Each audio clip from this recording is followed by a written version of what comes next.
good stuff. Hi, and we are live. Welcome to the Zeall Show episode 55. We're in June now, so I'm basically having a few more guests in June, and haven't haven't told my next guest yet, but I'll be taking a break and review in July just to see how the show went and listen to the feedback and so on. So yeah, I had a very great time, learned from everyone, and this guest that I have, which I'll introduce later, just slightly later, will I'm gonna learn a lot from him as well. But before that, make sure to subscribe to the YouTube channel. If you see it on LinkedIn, if you're on my X, remember to follow my X as well. And also, the very most importantly is if you have any questions, do if you're on X, put it in the comments.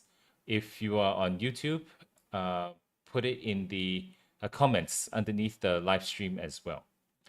Okay, so without further ado, I want to introduce this guest, which I realize he has done a lot in the crypto space as well as in the fintech space. His name is Adam Rubin. He told me his story, his stories about where he has been and now how he's also contributing in the fintech as well as in the crypto space. And the reason I want him on is he is at the intersection between wealth management, crypto, and AI. So these are the three things that I always want to learn more. And yeah, so let's go straight to the show. Let me switch on the other side. 1 second. There's always a small bug here, but it's okay. It's very normal. Uh, Hi, Adam. Nice Can to you hear see. me? I can hear you. Nice to be with you. Thanks for having me here. Great to hear you. Yeah, Adam. Sorry, I know you woke up early. I forgot to tell you about that time. I should make it very explicit with my non-Asia based guests for next time. So this is a lesson learned from me. Uh, Well, the best actors have an early curtain call, So 4:30 this morning, I was online, ready, ripped. But it's a nice afternoon now. We're here, so I'll take it as a silver lining. But yes. So great. Yeah. So yeah, maybe introduce a little bit about yourself. sure, definitely. So my name's Adam Rubin. I'm originally from the UK. I'm based most of the year in the Middle East, which is where I'm at right now. I've spent a few months of the year in Asia. I'm married to an amazing woman. We share a beautiful child who's almost 10 years old in a few weeks' time. And Nice. I've spent the last 20 years plus minus just chiseling away at everything fintech, wealth tech, AI, crypto. I've always been in the field of kind of turnkey providing when it came to multiple markets. So if you've used online trading platforms, if you've been involved in various markets like Forex, stocks, options, bonds, and more, you've probably used something that I've had fingers on or worked on at some point in time. So pretty nice career so far. And all in all, I guess through it all, internally, I'm an avid trader. I'm a big crypto guy in terms of internal mentality of stacking coins, and I try to keep my finger on the pulse in terms of technology and what's out there. Connecting to others like yourself who sort of pushing the narrative and just to stay involved. It's all I do: live, think, breathe, and sleep about. So yeah, bit obsessed That's but happy. great. That's great. So yeah, I know you've been in crypto for quite a while as well. So what was your aha moment that got you in? I think I was just very lucky. I was at a point in my career where I was still an employee. And in early 2016, I bumped into an amazing AI, AI degree holding scientist, and she had an amazing concept for these early crypto markets. And we came together because I'm really a fan of anything that's gaining traction, really to try and be on the bleeding edge. And again, just very lucky timing. The company was miniature, so I managed to be there to take equity rather than be a classic employee. And we got to 2017, and I've managed to grow the company, the sort of community. It was an institutional program for high risk, high reward automation for crypto. So crypto algorithm using some basic methodology from AI, which essentially translated to a breakout strategy for BTC. And at that time, there weren't really many other options in the markets. We kind of cornered that niche. And then, 2017, if you remember, the price for BTC began roughly around $950 at the beginning of the year. At the end of that year, we were at 19,700, 19,800. It was a monumental, massive market cycle. And that was really the aha moment for me, because it validated the fact that this is really something. And of course, at that time, the entire world exploded with crypto content. That was really the eye opener for me. Everywhere you looked, even when I went to the dry cleaners, they were talking to me about Bitcoin. The taxi drivers were talking about Bitcoin. And that for me was the absolute, yeah, I'm in the right place, right time, so. But when you went in, I'm pretty sure when everyone's talking about it, after that, you've been staying in the whole cycle as well. What was it like going through the bear market?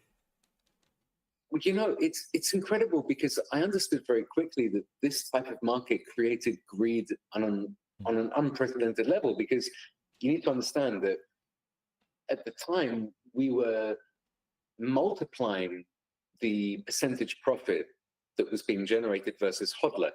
So, the buy and hold story was something that we wanted to outperform against. And we were outperforming that hodl story by about 400%, which is massive. So whatever the potential gain is, if you were buying BTC at 1,000 and holding all the way to 20K almost, we were timesing that by, a good 4, sometimes 500%. The amazing thing to me was watching people who had dollar cost averaged in, or put a lot of money in, or even taken debt to get involved in that market. They were just not wanting to sell. And the signs were clearly there, not just on the automation and, the AI indication, the concept of cycling was very clear in that market. And there just didn't seem to be a very big drive to sell. And I felt very privileged that, I could kind of outperform the story, because as soon as the market started to capitulate and come down the other side for a monumental bearish movement that really capsized a lot of people's dreams that got in late, we quadrupled the company revenue and profits for the clients that were connected once again. So it was a bit of a strange time, because on a personal level, I was really upset and disappointed that my coin was devaluing. And at the same time, in an employee sense, in my career, I was there as a purveyor of automation that was really outperforming that market. So it was a very sort of sweet and sour time period. And emotions ruled the day. Things like greed, fear, lust, anticipation, the good old classic sins of emotions were absolutely the driving factor versus intelligence. And that was shocking to me because of the figures and the numbers involved, and typically the clients that I was servicing were institutional in value, and even they were getting far, far too carried away with the momentous, appeal of the market. So really a big educational cycle, that 2017, 2018 bearish time. So were the institutions like comparing to now, like now and before, when you talk to them, has their mindset of crypto changed a lot? Like what they think now compared to before? There's been so much water under the bridge. One of the biggest difficult factors when it came to institutional wealth merging into crypto was the fact that the exchanges technically couldn't pass the vetting procedure of those funds to be allocated. So if you're on behalf of a big hedge fund or a foundation or a family office, you would not be able to verify with your compliance officer or with your, chief fiscal financial officers that this was indeed, safe custody, applying those funds to exchange. The early runners, those typical large entities that simply understood that there were risks that were unquantified at the time and got involved, a lot of them have had difficulties with the various exchange blowups and things like FTX as a core example. The onboarding into crypto was very experimental by a majority of the institutional entities that I was dealing with at the time. They saw it as a fun experiment, a new casino game to try. There was a small percentage allocation they were going to rock on this. But a great example really at the time was, let's say Visa, PayPal. So you have these grand scale entities that physically had to allocate 1 or 2 or 3% of their net finances to this new market, just in case it became the next market for the world. And I think that some of those companies right now are positioned really, really well because they did the right thing and they allocated in. So a mixture, difficulties onboarding, pretty much, not a lot of faith shown by these entities. However, the big guys are typically very good and very accurate at picking out opportunities for themselves to multiply their funds. So but do they want to like strategically allocate crypto now instead of treating it like a casino?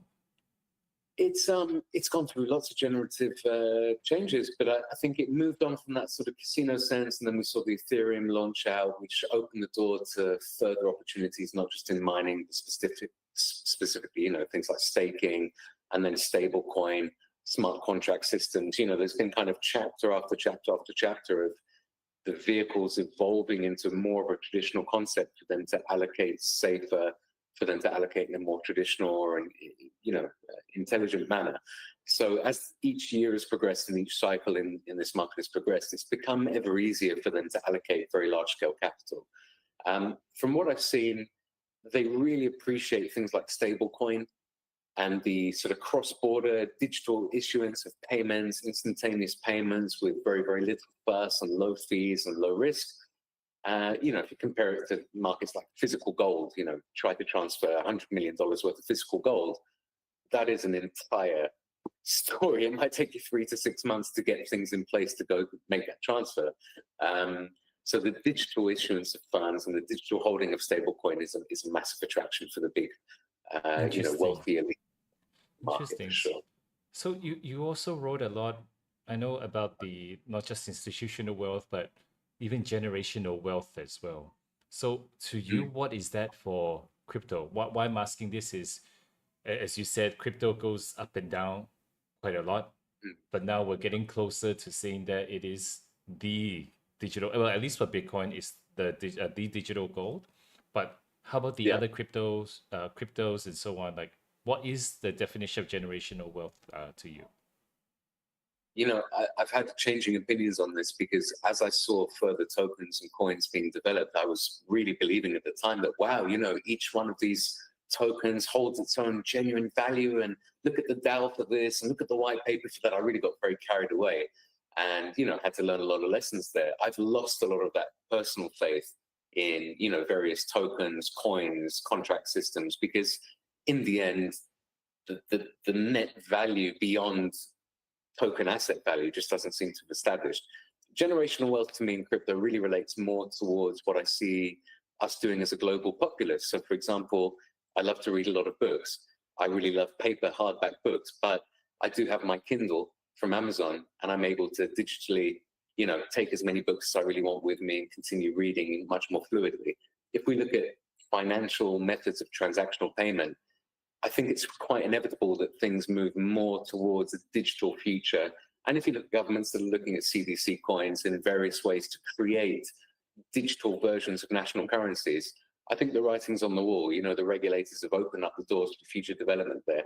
The one word of warning that flashes in my mind is that, hang on, this doesn't seem to be very fair, because these countries are building up massive national debt based on traditional fiat currency.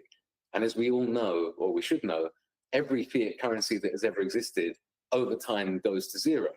So I see the powers that be being able to essentially rewrite their book of debt by essentially printing as much digital wealth as they need. So if you look at quantitative easing in the financial fiat world, the money printer goes, meme is kind of classic.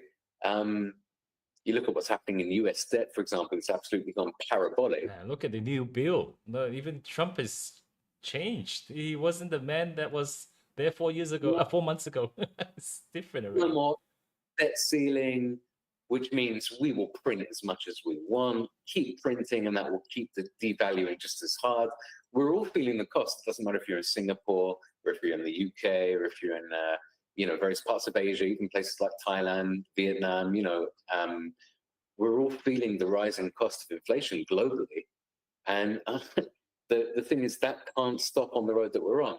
The real only reset that these powers that be have, in my opinion, is to go full on digital forget about a lot of the debt through that sort of transferring. There's a lot of things that can happen in that general transfer of, hey, we're rotating out your paper bills and metallic style coins that don't really have any gold or silver left in them. And now we can all have, the classic application in digital tokens. I'm not an expert there, but I do feel that that's going to be the case, which means technically generational wealth in crypto. The higher the amount of coin value that you can stack through these years of transition, the greater the multi-generational wealth that you may create. It really is a case of you just need to look at the math of how many total BTC can ever be produced, how many sats possible there exist out there between the interested parties. And I think that will establish itself as a genuine digital gold. It has to, through the natural law of finance. And then the rest of us, will be paid in digital dollar, digital Singapore dollar, digital British pound, and we'll have to bear the consequences of the fact that we didn't have more control over the rules as it established. As always, transition periods are opportunistic times.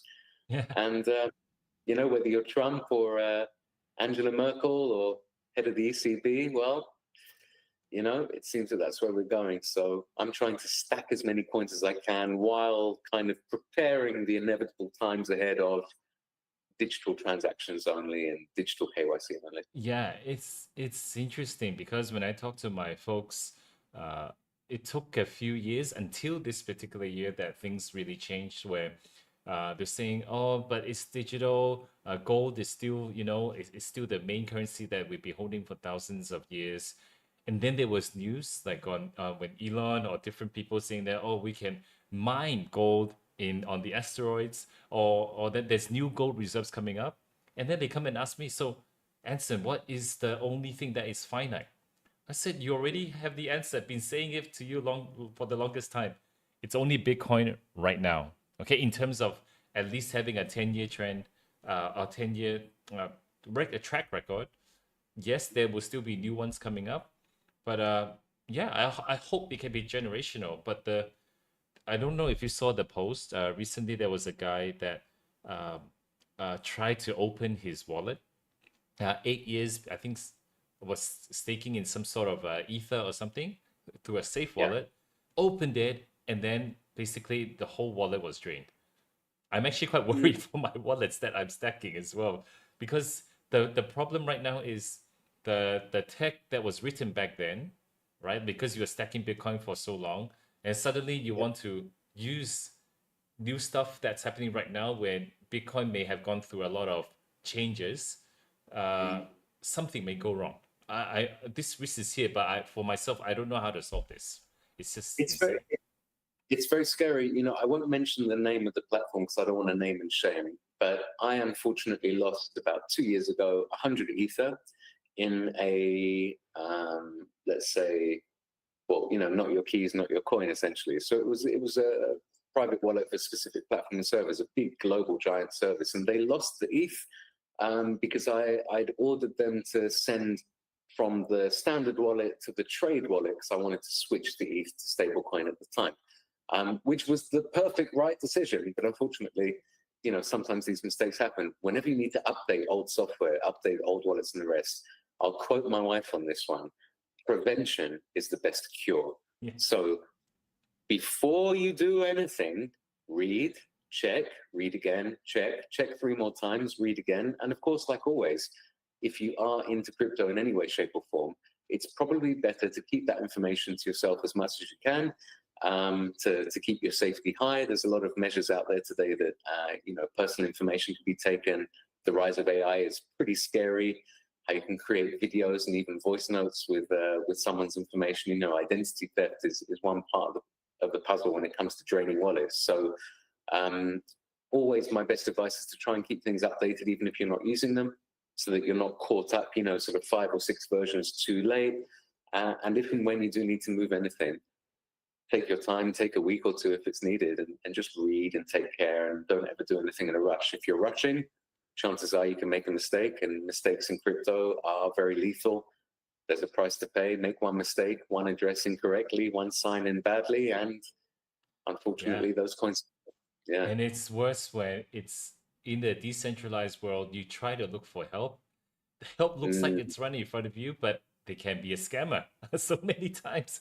It's always a scammer. Whoever replies to you first is a scammer. Definitely don't go to LinkedIn and write to anyone who says that they work for any crypto-based organization. You know, when I had this problem with this 100 Ether, I went like a fool to LinkedIn thinking that I found one of the key staff of the organization, and it turned out that I was about to get scammed twice. So even people like myself that have been there since early days, it's so easy when you get emotional to make a mistake. So if anything at all, you must be calm, slow is fast, and check everything as best you can. Yeah. This shows that you've been through a lot, because we're willing to talk about our scam experiences, because the same with myself. Once you that shows that you have been through the trenches. So I'm happy to have had you on the show. So also, you were just talking about AI, and you've also wrote a lot of things about that. So just within AI first, let's not talk about crypto. How do you see things going right now? I know right before the chat we were saying we talked to AI a lot more than anyone else. I also have a lot of custom GPTs that talk to each other, right? For you, where do you think AI is going? So I'm slowly becoming a manga story, I think, because I'm basically talking to my AI is way too much. I've got too many variants of them. I've got Claude and ChatGPT and Grok and all different variants, and they're kind of, my group, my social group, my little artist round table is how I have it in my head. So I'm really loving the ability to have my own private conversations with fragments of intelligence that I can guide towards a goal. It's really satisfying. I was a content creator and writing a lot of published articles about various markets for a long time. And it's just such a game changer in terms of having automated tools. And automated tools can really change your life for the better. There are really two sides to the AI story for me. One would be, let's say AI agents, AI chat friends, automated tools for the value of question, answer, web searching. We could talk all day about the fact that, Google SEO is essentially changed and almost dead, it seems. And, typically now 70, 80, 90% of people are using these chatbots to get their answers, whilst 90% of traditional fintech or wealth tech or trading industry online is still diverting the majority of their assets towards Google SEO word placement to gain your audience. So there's some really big, giant cracks in the foundation of how business has always been done online due to the release of global AI time. The danger there right now is the echo chamber effect. So AI was trained on our data, on our conversations. Just like when YouTube was launched, they took every available video known to man. Okay, they could get in trouble, you could sue them, but you can join the line of 100 million people that need to sue YouTube now. And now they've got $50 billion of revenue that they could, get any lawyer team that they need to handle it case by case. So the problem is with AI is that it's trained on our data. However, there's now an overwhelming sense of echo chamber effect where there's too much data being provided out there by AI posting, AI social media posts, AI article-driven content, and that can lead to a destruction of intelligence as the AI feeds back on its own echoed effect, therefore making it thick and stupid. So I said to you before, when you're speaking to your chat friends a little bit too long, I think we all probably would have seen this, that it tends to lose its mind a little bit. You'll be having a great conversation back and forth, getting your answers, and suddenly the intelligence just drops out, whether it's processing or memory or what have you, and you need to kind of switch.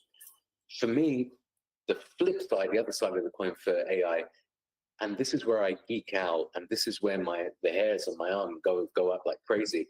It's the processing of unfiltered noise. So my company, for example, the wealth tech that I provide now to institutions these days, we're taking 50 to 100 million data points in real time daily.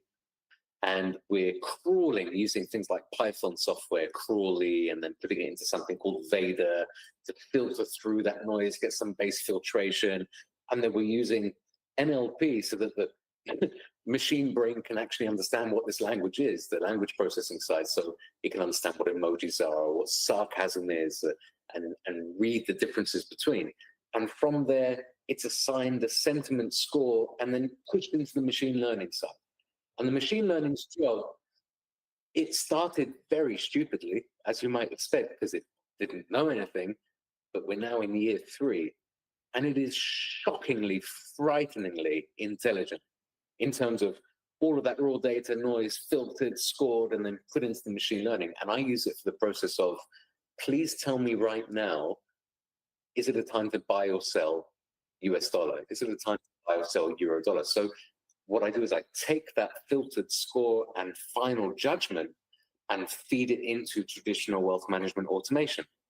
So if you can imagine opening and closing trades automatically, having automatic stop loss, take profit, trailing stop, using various indicators, deciding on what time frame of the assets you're trading should be on, the size of the positions, all of that is in the traditional wealth management setting field. But the accuracy that we're able to gain because of the AI data processing is absolutely legendary. I'm outperforming the hedge fund industry typically annually, anywhere between 7 and 10 to 1, and doing it, you know, automatically. Plus, it keeps getting stronger. So, you know, we grew, for example, just as a bottom line, we were creating, you know, 40, 50% bottom line per year, which was exceptional based on our, you know, our settings and my experience and what I built with my wife. And, you know, we have our own family office that we built up after I got lucky in my crypto exits and stuff. But we were able to double that with the AI processing.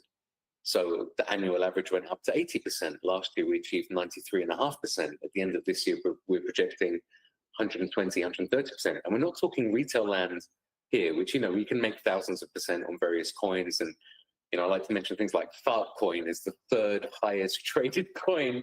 Yeah.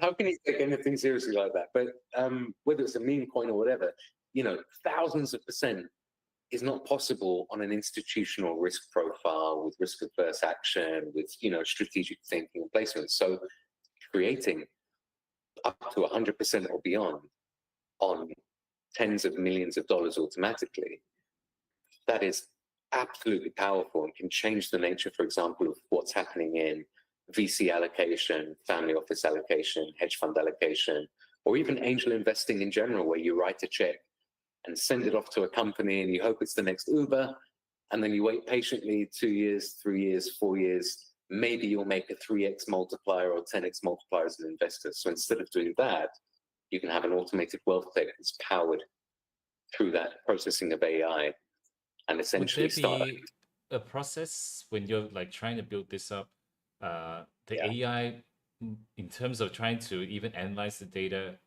might hallucinate, and are you able to actually catch those instances that they are veering off the wrong way? Yeah, it's kind of like a bit of a time delay. So the AI moves at warp speed, you know, so I'm a bit of a Star Trek fan. So AI is moving at warp speed and we humans were at that impulse rate. So there is kind of a time lag where you need to produce a certain amount of results to then be able to go back into your data and analyze and then forward test and back test. This is why we kind of, on my side, we're inspired by quantum, by the idea of quantum theory, because quantum parallelism and superposition and elements of that nature, you know, when you're using the past to test and you're projecting forward to test and you're taking the data of the current time, that's a very interesting process. So the key really when it comes to anything with AI is to have it as a balanced piece of the story. I don't believe that we're at the point in time where it can take over everything, just like, you know, it can write really well, but it can't make an article that would match or rival, you know, one of the greatest authors right now. It can supplement. So we use it as a supplemental tool to heighten the accuracy. And there are many times where the final data processed by the AI and decision is actually incorrect for that moment. It's inevitable. You can't be 100% correct all the time. So the fail-safe for me would be the traditional settings of wealth management and the technique of automation is accurate on its own right. So if and when the process data turns out to be incorrect in its final decision, it doesn't necessarily mean that we would lose the next position. It just means for us it's not as accurate as we'd like it to be, or it's not as perfect and optimum entry or exit as we need it to be. So there's a lot of subjective stuff in there. As always with it, it's a learning process, and the most beautiful aspect, I think, is the speed of the evolution of the processing power. So when you see the next version and the next version and the next version, and you put that in parallel next to what's happening on the line of quantum computing to come, we can really expect a parabolic rise in terms of processing power and abilities. That relates also back to crypto in a bit of a scary way. So one of my key VCs that I service asked me a very, very frightening question, because he's very connected to some of the largest computer chip manufacturers globally. And he was talking to me about the dangers of quantum processing power when it comes to having the wallets of crypto holders essentially cracked through processing power. Because, you know, the physical strength of crypto, or believe, you know, the underlying strength of why we all believe wholeheartedly in this market is the actual cryptographic strength of the way in which funds are stored and protected. If there are ever potential lines where that can be cracked, we're going to need some things like a hard fork in the future, right? So that can really play some interesting games with asset values and markets to come. So there is a bit of fear there for processing power with relation to crypto and safety. I believe it's kind of like snakes and ladders, cops and robbers. So if the robbers out there get smarter, well, you know, the cops will need to get smarter, but then the robbers get smarter again and the cops get smarter again. So that's the natural process of evolution in this type of market. For every time there's a downside, a new upside begins, and vice versa. So, you know. Do you think a 1987 event would sort of occur again? Because, well, at least the saying goes, is a lot of algo trading back then, one stacking upon another, that led to that sort of thing. Back then, it was algos, definitely not AIs, right? So there's a lot of human error. But now, would you think in the AI sort of trading now, that if multiple AIs hallucinate together, something may go wrong too? I mean, it happens all the time, to be brutally honest. If you look at high frequency trading and arbitrage trading, this is 99% algorithmic, and about 80 to 90% of that is driven by some field of AI purpose intelligence. However, there does typically seem to be always some form of human oversight, or human oversight parameters, which are bound to sort of regulatory overwatch. So I don't know if you sort of read stories in the past of, you know, big traders that were spoofing the order books and got in trouble, or, you know, the sort of scapegoat, hey, this is the employee that lost the bank 4 billion. It wasn't the bank, it was him by himself, you know, doing wrong. You know, there's a lot of fear mongering, there's a lot of FUD out there. But I think the interesting thing is that people don't seem to realize what a small percentage of manual traders there are when compared to algorithmic or automated or AI driven. It is almost an irrelevant percentage, but it's not irrelevant in terms of the total values that are moved.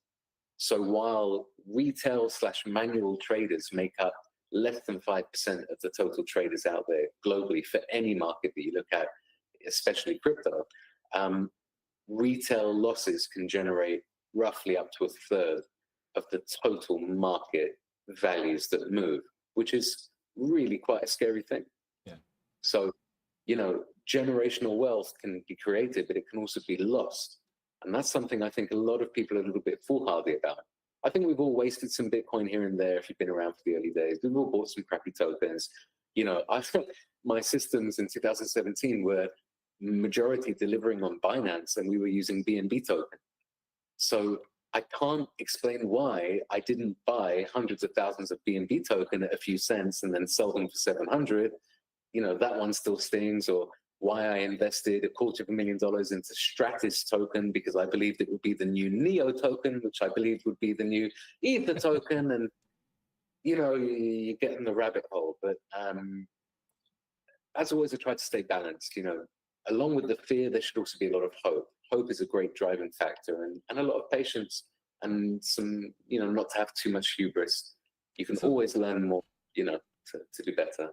So even, I mean, yes, I also want to know from the two sides. So in terms of fear, Yeah. with the crypto, and it's I sort of feel right now AI is powering not just graphics cards like what Jensen is saying.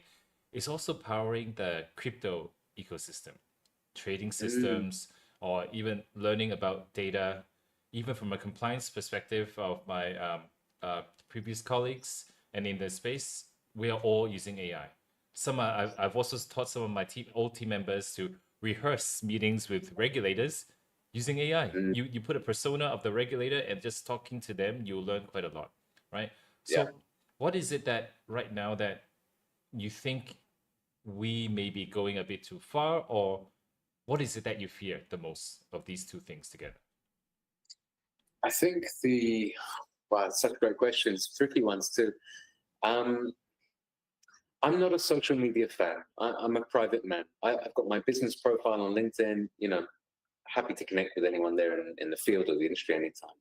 However, I've always been paranoid about having my personal information rotating out there in the world. And this is before I ever had any sort of net wealth or net power. Even as a young guy in early days of Facebook, there was something wrong about not just sharing my info with that specific platform, but allowing anyone to access that info. So, for example, my child doesn't have any pictures of himself online, or at least he didn't until the school started posting photos on school trips. And Yes. what do there you go. Thank you so much. 10 years of protecting his features finished. And I'm on the bleeding edge of tech. So I've also got lots of friends in the security services and in the intelligence communities.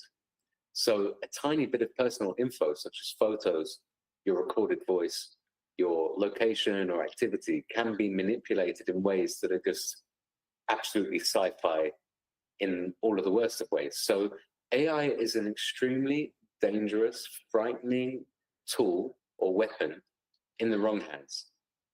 And in the same breath, it's also a shining light, a knight in shining armor in the right hands.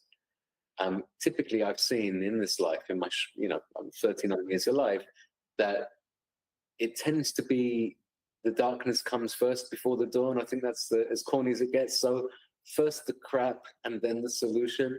So, first we will get hit by these horrible scenarios that AI is creating, and then there'll be a solution that comes after before the next crisis to then find the next solution. First the pandemic and then the vaccination or cure or whatever, right? So I'm not worried about what AI does in terms of the echo chamber of sentiment, because funny enough, because everything's automated and algorithmic anyway, I'm aware that, let's say, more than 60, 70% of the data points that we take from CNN, BBC, Facebook, Twitter, Wall Street bets on Reddit, TradingView, and every other surface area out there that we can crawl from is AI generated and not human made. However, it doesn't really change the fact that it has influence on the net asset prices, because the algorithms are built to monitor and track the sentiment, which is driven by the trade action. And it's kind of a loop circle of influence. There are very, very few human voices that are influencing the market. Even when you see, let's say, giant macro decision fundamental events. Donald Trump starts a meeting with, here are my tariffs, right? And you see market go wild. Well, yes, there is some human element of big teams and big organizations making buys and sells. But as soon as something starts to act, the algorithmic automation kicks in. And what you see is pure automation going wild with almost no limits. So these giant market movements, these giant stock buyers and sell-offs, these giant movements for things like, gold, for any of the values out there, the truth be told, a large majority is automated, a large majority is already influenced by the AI. So there's no fear there. I grew up watching movies like Terminator 2, Judgment Day. So I'm kind of more scared of the Android AI-driven robot forces to come that'll be in everybody's home and driving everyone's cars and doing everyone's normal jobs, I'm a bit afraid on the sci-fi side. On the finance side, it's just progression as a species. Hopefully, it will lead to a wealthier, happier, healthier world if the powers that are in control are more positive than negative. Yeah, it's very scary because there's also another young dude that was, I don't know if you read, he was trading, earned like over $88 million within the last few months, and then lost like all of it within the last 5 days, right? This guy called James Wynn, and then he kept posting that if I get hit at this point, like they are chasing my stop losses. Like it is obvious to the point that it's not human done, because it's done on the DeFi side of things already. It is very scary.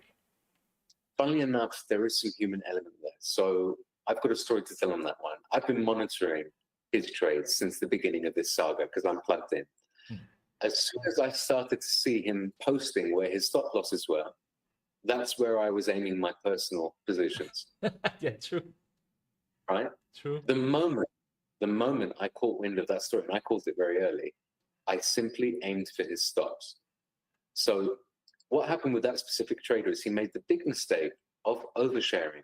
Yeah. He shared not only how much he started with, he shared where he was trading, what he was trading, how much leverage he was using, and where his margin call would be. So the thing is, with the exchanges as they're set up today, even modern decentralized exchanges, the books are transparent.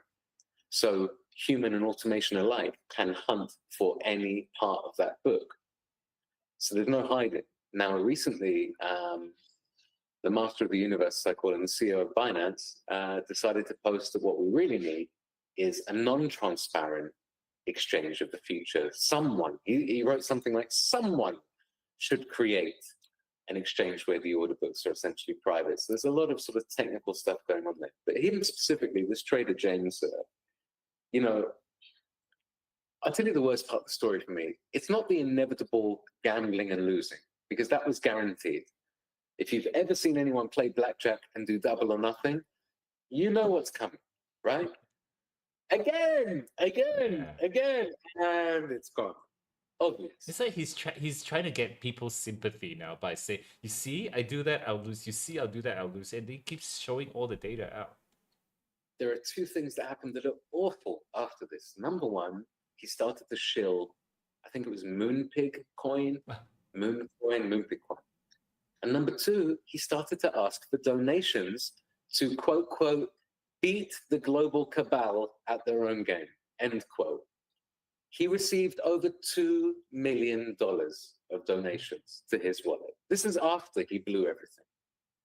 Now, if you go anywhere in the developing world with $2 million to charitably donate to people in need, can you imagine what you can do with $2 million? And that frustrated me, because I'm a believer in God. I'm also a believer in being a righteous human being, trying to better yourself daily. And I think a lot of the philanthropic nature of humans is kind of being squashed out by a lot of greed when I start to see a giant gambler blow up live in front of everyone and then crack in $2 million worth of donations. I just think, wow, that's shocking, because we all know where that $2 million is going to go. It's going to be lost as well. So I think there are a lot of lessons to be learned. Unfortunately, a lot of young people today, they've got the brain rot of being on the screens too much, and they're kind of too hooked into the drip feed dopamine, and they're all being told the same things. You can have the lifestyle you want. You don't need an office job. You don't need to pay the prices. You don't need to work for someone. You are a king. You are always a king or a queen. You can earn money so easy. All you need is a few $100s. All you need is a trading account. You can do this with your eyes closed. Buy my signal, buy my coin, and it's just... You scam their whole lives, basically. But they'll never know anything different. Their brain has gone down in IQ and relative intelligence. So I grew up on the cusp of analog and digital. Thank God I was born in 1985. I thank God every single day for the moment I was born, and for all the stuff I had to kind of bleed through, and the fact that I was here to watch these things established. So things like AI and automation and these live stories, I try to just keep some distance, keep a secure, quiet profile, do things slowly, keep an institutional mindset when it comes to risk, and really think about how can I generate returns that stay consistent, but then how can I compound that goodness so that I can have a situation where it's putting in the minimum to get the maximum. I think a lot of people today are trying to put in the maximum and they're getting back the minimum, and then they're doing it again and compounding it and running from one coin to another, especially in crypto land, one exchange to another, one sub-chain to another, one extreme to another. And their value and their net worth and their energies are funneling down to almost nothing, to the point where they're going to collapse, So Yeah, it has yeah. crypto Twitter has reached a point that it's really hard to believe in anything, especially now with Kaito Yaps. You are being paid to just talk. I've been just trying that out just to understand. I'm like, oh my God. So if everyone is just being motivated just to talk, it's very hard to find out what is real and what's not, right? Because they are just echoing what others are doing. But speaking of, so going down this route, how do you stay sane in all this? What keeps you sharp the whole time as both a trader and also running your business? Military style routine in a day-to-day life. So he's an extreme character, but David Goggins is a good example of someone who lets himself have no excuses, pushes himself to his limits. He has the goal of being the absolute best human being at what he does without fail, no matter what it costs him. Now, you don't have to be so extreme as that, but for me, I live a very regimented existence. I go to bed at a similar time every day. I wake up very early at a similar time almost every day. One of the first things I do is a hard exercise session to get the blood moving. And then I'll do some meditation, not excessively, just some very simple sitting down, clearing my mind. I really love sound therapy and sound bowls. I like vibration and the flow of things. So I'll center myself, and then I'll feed myself something really nutritious, whether it's, specifically because I'm hungry or just to get some energy, but it's about routine and routine and routine. And that routine application of doing things correctly keeps me grounded on a basic level where, I can really use my time efficiently. I can fill my calendar full of calls. I can set meetings. I can set flights. I can set events to come. And I'll always meet them head on, perfectly prepared without fail. And because I'm super prepared, everything flows in a really lovely, natural way. And I enjoy what I do because I'm prepared, because I made the sacrifice. On top of that, I'm super lucky to have a wife that loves me, who's excessively intelligent and capable like I am. She's more of the construct of critical thinker, and I've always been more of the emotional, hearty, passionate engine, vision, jumping onto the next thing. And the fact that we share our boy, our son, who's in the other room, I can hear him on my left there, playing Lego, enjoying himself out to school right now.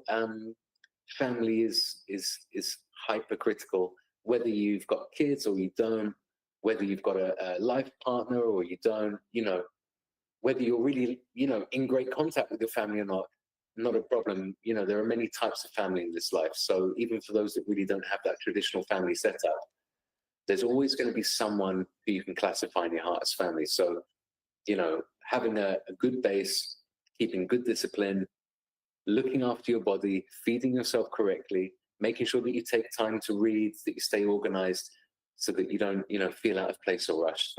That's all good, strong advice that I've learned over the last 10, 15 years to get better at, and something that I still push with every day. Every time I step in the gym, I try to do better than yesterday. Every time every time I read something, I try to take more of it in. Just 1% more every day is the goal. I really wonder the crypto Twitter guys, their discipline and stuff. You see that a lot of these people, it feels like they sleep late or sound like they're loners, right? Just want to just be in the crypto space, stay on X. I don't know if many of them actually have a very strong family foundation as well. Yeah, I do agree with you. As a spouse is definitely very, very important. You really need the foundation there. And once you have a kid, right? For me, it's not a burden. It actually empowers me. When I'm down, I literally just think about them. It just powers me up. Yeah, it changes things. You can't risk the roof over your head when you've got other people you're responsible for. You can't be that young person like in your 20s and, I live month to month. You have to have some semblance of peace and calm and harmony. And with a partner, really, it comes down to honesty. And being honest with someone close to you I believe, teaches you how to be more honest with yourself. So being honest with my wife, Cassie, allowed me to understand that I was taking too many risks in my day-to-day trading, taking too many risks with the way I was going about certain things. And by being honest with her, I can be more honest with me, which will turn me into a stronger version of what I was the day before. And then it's about staying disciplined. You know, sometimes you need to have a cheat day. As fit as you want to be, sometimes you need 3 Krispy Kreme donuts really quick in your mouth.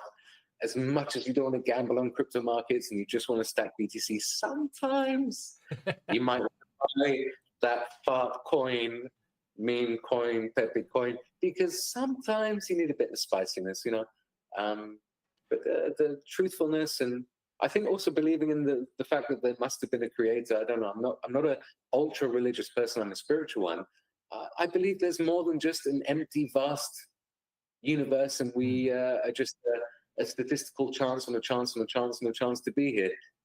I'd like to believe, so that belief, you know, doesn't allow me to kind of be suicidally depressed or overzealously, you know, happy and with too much pride and ego. Just middle is good, you know. Yeah, staying in the middle, super attractive. I think it's a growth. That's great. That's great. So yeah, we're reaching the end of a show, and usually at the end, we'll ask you questions in a way where what our viewers can learn from, for example. But firstly, do you post most of your content articles on LinkedIn, or where else? How do people follow you? Yeah, so I'm super focused. You know, I'm a bit of a tunneler. So I'm super focused these days on wealth tech, and specifically, you know, accredited investor, institutional, you know, family office, VC level wealth tech. So wealth tech is simply automation, financial technology. And I'm a creator and purveyor of automated strategies that I produce out there. So a lot of my content derives not just from sort of wealth tech or fintech in general, but it kind of funnels towards the subject matter that I'm most focused and engrossed in. So I do create a lot of articles personally. I also create a lot of articles on behalf of my company, OmniWave, which again is posted on LinkedIn. I don't have anywhere else that I'm posting, but in the future I may, you know, do some YouTube videos again or something like that. I'm attracted by it. I'm just not sure if I really have that many viewers, or if anyone's that interested. Maybe I'll get some good responses from the podcast today and get into talking more. But I love writing by hand. I don't use my AI best friends for that stuff. I really take pleasure in researching a topic and thinking about something for a few days, and then taking quite a good few hours to write articles with real, genuine intelligence behind them and great info. Like I like sharing that. So please, definitely, if anyone's interested, come see me on LinkedIn. It's simply profile Adam Rubin, or just search in OmniWave and you should find me direct there as CEO of OmniWave. But OmniWave Fintech, that's the most important. Yeah, we have to get it right. Sorry. So I also want to ask, so what's your, actually we touched on the topic of the younger generation, the Gen Alpha, very different type of people. Like this James Wynn is literally 17, right? And then they're doing things that super, at least I wouldn't do as a 17-year-old, right? But so for these guys, what's the imparting message for them? There's a big demonic sickness that is taking over the world for young people, and it's coming in different guises and costumes. But the real truth is, if you pull it away, it's gambling. Gambling is a sickness, it's a disease, it's dangerous, it's degenerative, it can ruin your future, it can ruin those who love you, who care about you, it can ruin your status of right now, it can ruin your net worth of right now, and it can damage your reputation for later. So to all or anyone young, working hard or trying hard to make something for themselves and to build themselves up, first of all, understand that time moves in strange ways. It's very much like a sound wave. So you'll be 18 or 17 1 second, and then you're 25 and you're wondering where the last 7 years have just disappeared. And then as a 25-year-old, you think, oh my God, you know, if I just had that $200,000 that I was gambling with back when I was 17, 18, 19, throwing it around with, gusto, I could have bought a house right now for, me and my fiance that I've just met, that I've fallen in love with. Objectively, you grow as a human being, and you must avoid being consumed by the echo chamber, social media, story, narrative, videos, content that is basically driving you to gamble with your current place and your future. I really believe it's a bit of a demonic sickness, that it's something very dangerous. And if there's one lesson I would try to pass over to anyone listening of any age and relevance, is that each and every single one of us is based in our own time bubble. It's totally okay that I'm 39 and I'm not a billionaire like Jeff Bezos. Just like it was okay when I was 23 and a friend of mine's brother at 16 made £1 million making a website out of nothing. It's totally okay that it took me 10 further years to make my first million, for example. We're in our own time bubble. So if you gamble, you lose a chance that future you will regret. Always think about what future you is thinking. Always try to make future you proud of present you. And the best way to move quickly through this life to the things that you want is to do things slowly and understand that everything has a price. So if you don't do something, there's a price. If you do something, there's a price. If you fall hook, line, and sinker into a story that's so attractive and gets you all emotional, there's a price for that. If you gamble and win on your next trade or token or choice, there's also a price for that, because the next time when you do a similar action, you'll be so convinced that it's all guaranteed, you might really do some damage. So slowly is fast. Future you is watching. Don't gamble. Don't risk it. Build it properly. If you don't know something, go and find it out before you do it. And, try to just take each step with the respect that it deserves. You only get one chance to be the you of today. You're the oldest that you've ever been right now. And tomorrow you'll be older. So, try to really capture the moment. And if you've got kids, then just look at them and then look away and look back and see how they've grown already. And that'll show you how crazy fast things can move, So everything's possible in time. Respect the journey and take your time, basically. Amazing. Thanks a lot. Yeah, totally echo and agree with what you say. Like I'm 40, 42, so similar age. Like time is just flies. It just flew away, right? And now it's like everything that I do, I literally will have to think, I really don't have enough time now. Does this actually help others, or is it wasting my time? And does it help me? Okay, so need to juggle between all these things. But yeah, thank you, Adam. Thank you so much. So for the viewers, next week we will, I think I will have a guest, but I'm still confirming. But for now, if there are any questions for Adam, you can write in the comments. I will be doing clips of important points, which are a lot already here that Adam has said into multiple clips. So for the people in the US that were watching, not US, sorry, in Europe that were watching, have a good night. But it's interesting. I want to say there's people in the US that are actually up watching the show. But anyway, I thought it would be very early for them. And then for Asia, yes, have a great evening. Thank you so much, Adam. We'll see you soon. All right. Take care. Thank you so much. See you. Bye.